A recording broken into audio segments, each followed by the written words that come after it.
This is a mushrooms at DXM with CPM trip report by Jelly on white bread, posted to Erowid.org on May 1st, 2007. I was sitting in my small bedroom in Wilmington on a rainy Tuesday afternoon. Winter break had just ended, and I had driven home feeling empty. The house was quiet. The hallway lights were dim, and the clock on the wall read 6 o'clock. I felt a restless energy in my chest that would not settle. I knew I wanted to do something that would break the monotony, something that would push my mind into a different shape.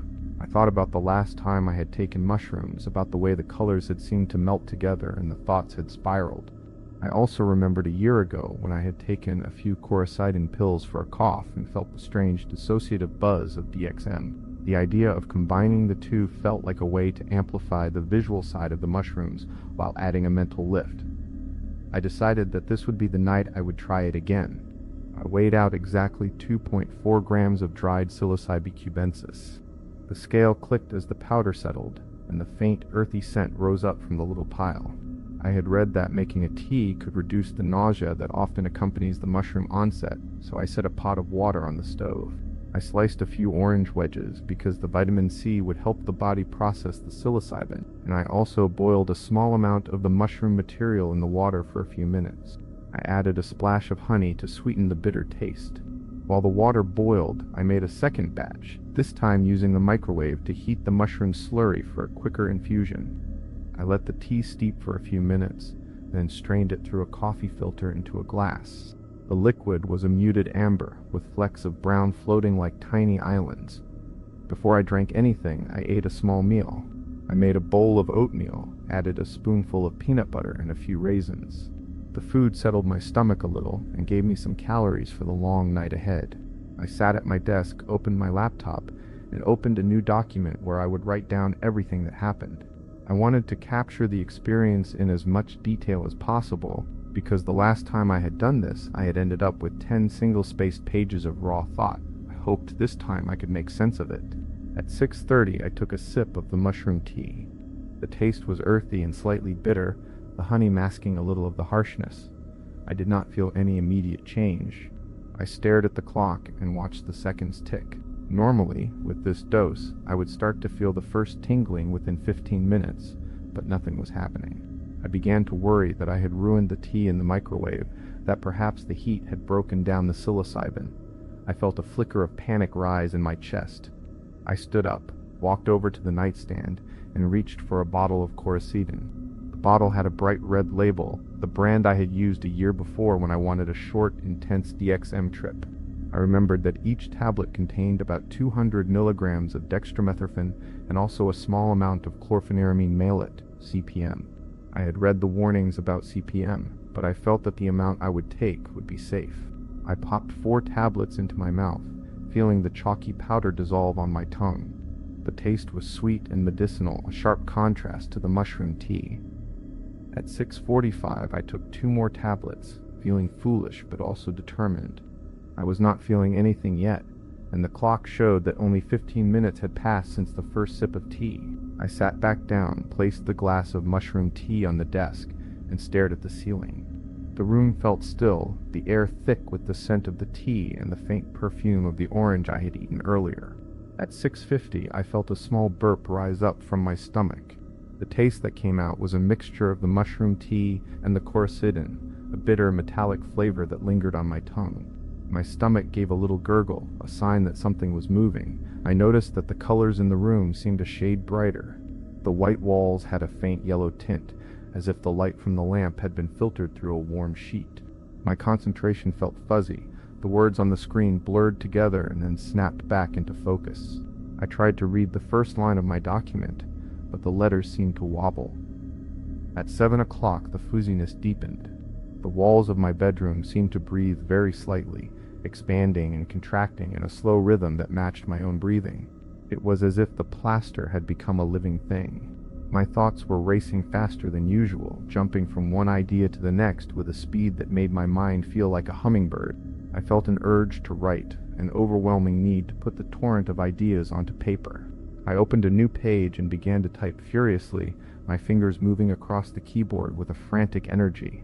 The words came out in a stream of consciousness, some coherent, many nonsensical.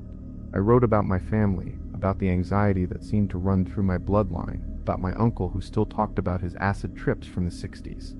I thought about the possibility of developing HPPD, about the genetic predisposition to visual disturbances. I felt a strange mixture of fear and fascination. At 7:15, I realized that I was very intoxicated now. The combination of mushrooms and DXM had taken hold more quickly than I expected. I felt a surge of confidence, a delusional sense of grandeur that made me think I could solve any problem. I imagined myself as a famous writer, my name on the cover of a bestseller, my words changing the world. I thought about the younger generation of pseudo-intellectuals who would read my work, be inspired, and perhaps follow my path. I felt a dark humor in the thought, a sense that I could manipulate them, that I could become a sort of cult figure. I laughed at the absurdity of it, but the laughter felt real. At 7:25, I tried to push these grandiose thoughts aside. I knew that the Coricidin was adding a dissociative edge, that the DXM could make me feel as though my liver was bleeding, a strange, imagined physical sensation. I reminded myself that I had taken these pills before, and that the feeling was only a mental illusion. I tried to focus on the present, on the taste of the tea, on the sound of the fan in the corner of the room. I felt a mixture of anger and paranoia, worrying about how my friends might view me, whether they thought I was stupid or weak. I wondered if I was projecting my own insecurities onto them. At 7:35, I began to type even faster. My lips pursed as I tried to capture every fleeting thought. My mind flitted between ideas of meaning and meaninglessness. I asked myself what the purpose of life was, and then I dismissed the question as childish. I felt a strange sensitivity, as if every sound in the room was amplified. The hum of the refrigerator, the distant traffic outside, the soft click of the keyboard all seemed to have a texture. I felt a flash of anger toward people who had let me down, a quick surge of jealousy toward those who seemed to have it easier.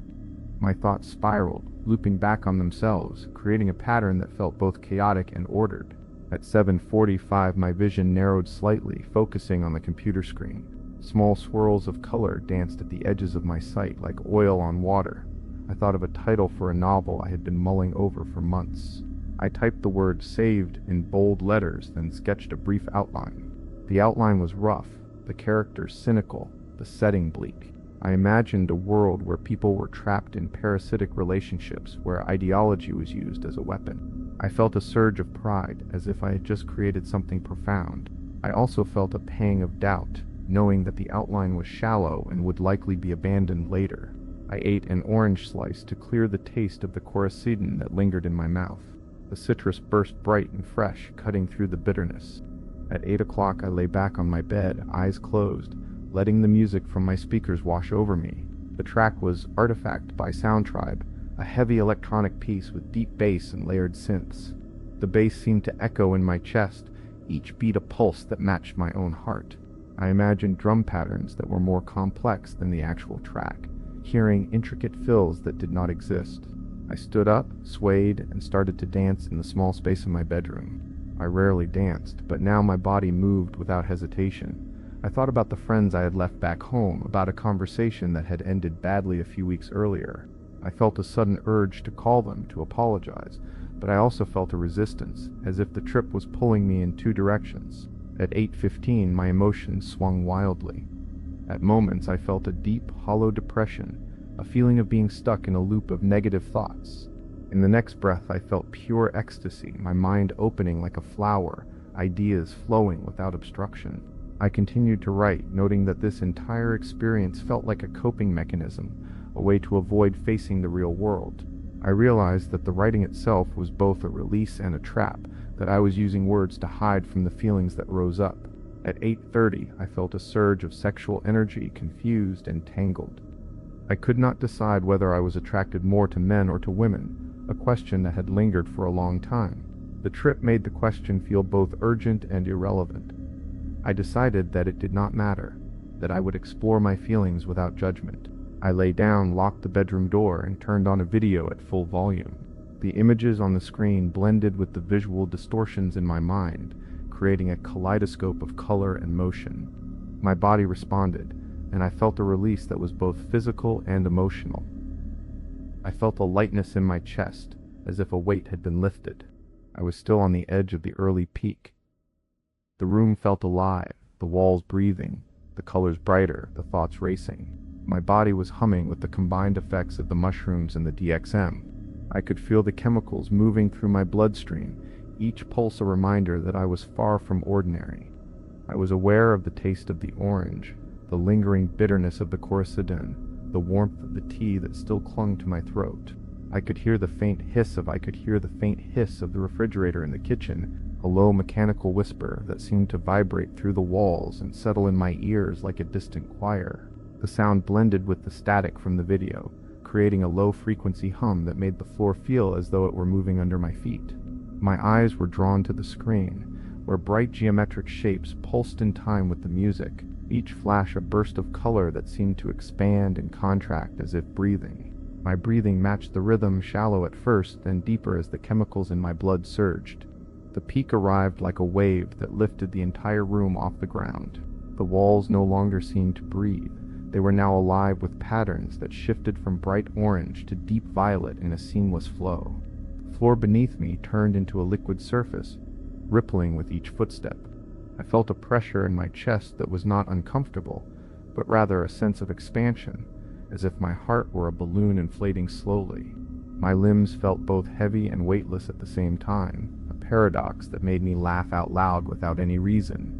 I reached for the notebook on my desk, the pages already covered with frantic scribbles from earlier. The pen in my hand glowed with a faint phosphorescent sheen, and the ink seemed to flow without touching the paper. Words appeared on the page before I consciously thought of them, sentences forming in a stream that was both coherent and nonsensical. I wrote about a city made of glass, about a river that sang, about a conversation with a version of myself that existed in a parallel timeline. The ideas were vivid, and each one felt important, as though I were uncovering a hidden truth that had been waiting for this moment. My thoughts raced, jumping from one subject to another with the speed of a hummingbird. I thought about my future, about fame, about the impact I could have on the world. I imagined standing on a stage, delivering a speech that would change the course of history. I saw myself writing a novel that would become a classic, its pages studied in university courses. The feeling of grandiosity was intoxicating, and I embraced it fully, allowing the sense of importance to wash over me like warm water. At the same time, a wave of anxiety rose from the depths of my mind. I sensed a presence watching me, a silent judge evaluating every word I wrote. I wondered if my friends would understand the depth of my ideas, if they would think I was a fool, if they would label me as strange. The fear was sharp, like a needle prick, but it did not linger long. It was quickly replaced by a feeling of love for the people in my life, a sudden gratitude for the simple fact that I existed in this moment. The visual distortions intensified. The video on the screen fragmented into countless shards, each one reflecting a different angle of the room. The colors became more saturated, the reds deeper, the blues richer.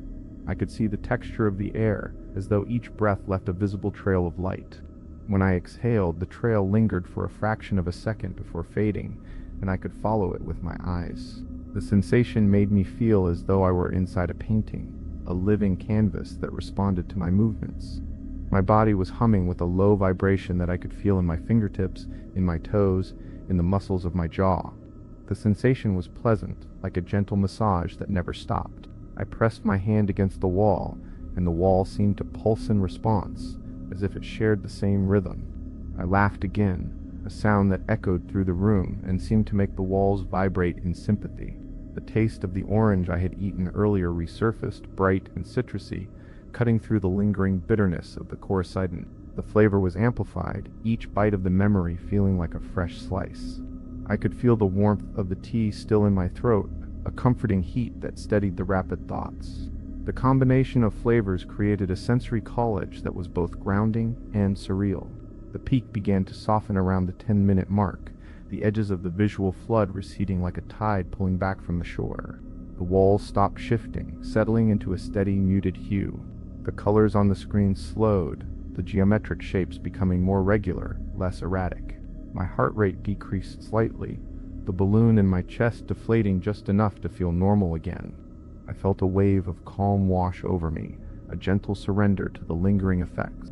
I entered the plateau, a period where the intensity of the peak faded, but the sense of altered perception remained.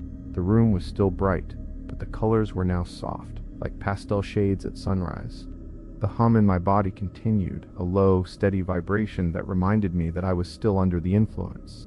My thoughts slowed, moving from rapid bursts to a steady stream. I could still write, but the words now came with more deliberation, each sentence taking a moment to form before appearing on the page. During the plateau, I turned my attention to the music playing in the background. The bass line of the track I had chosen resonated through my chest, each beat a gentle thump that aligned with the pulse in my veins. I felt the rhythm in my bones, as though the song were a physical presence moving through me. I began to tap my foot, then my hand, then my entire body, swaying in time with the music. The movement felt effortless, as if my muscles were guided by an unseen hand. I thought about the earlier moments of anxiety and grandiosity, and I could see them now as separate scenes in a movie, each with its own lighting and soundtrack. The fear had faded, leaving behind a quiet curiosity about why I had felt that way. The sense of importance lingered, but it was now tempered by a realistic view of my abilities. I realized that the ideas I had written were not all fully formed, but they were seeds that could be nurtured later.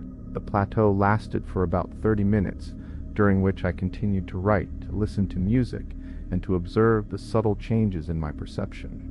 The visual distortions were now minimal, reduced to a slight halo around bright objects, a gentle glow that made the room feel warm. My sense of time was altered.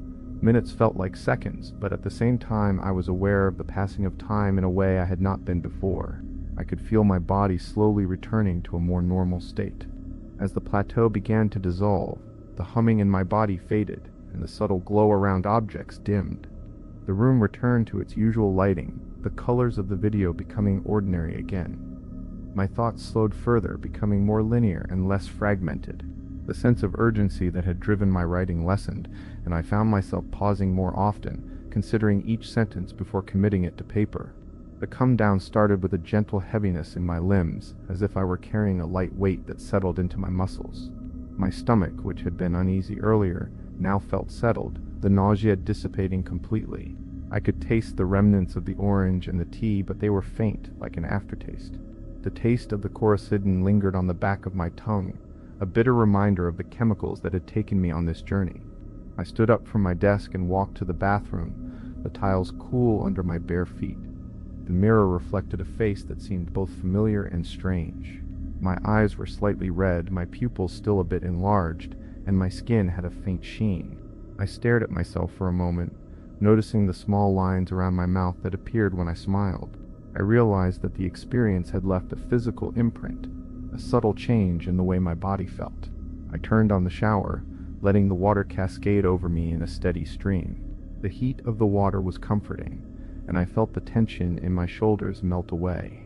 As the water fell, I could hear the faint echo of the music still playing in the background, now distant and muffled. I closed my eyes and let the water wash over me, feeling each droplet as a separate sensation, a tiny pressure against my skin.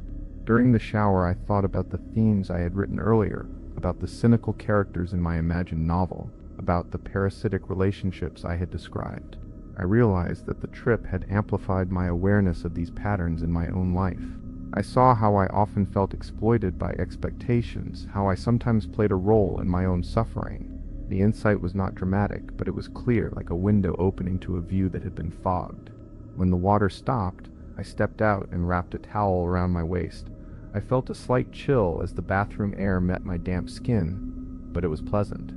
I returned to my desk, where the notebook lay open, pages filled with words that now seemed both raw and honest. I read through the entries, noting the moments where my thoughts had leapt from one idea to another, where the language had become lyrical, where the humor had been sharp.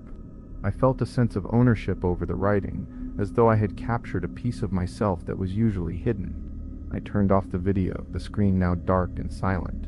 The room was quiet, the only sound the faint hum of the refrigerator and the occasional creak of the house settling.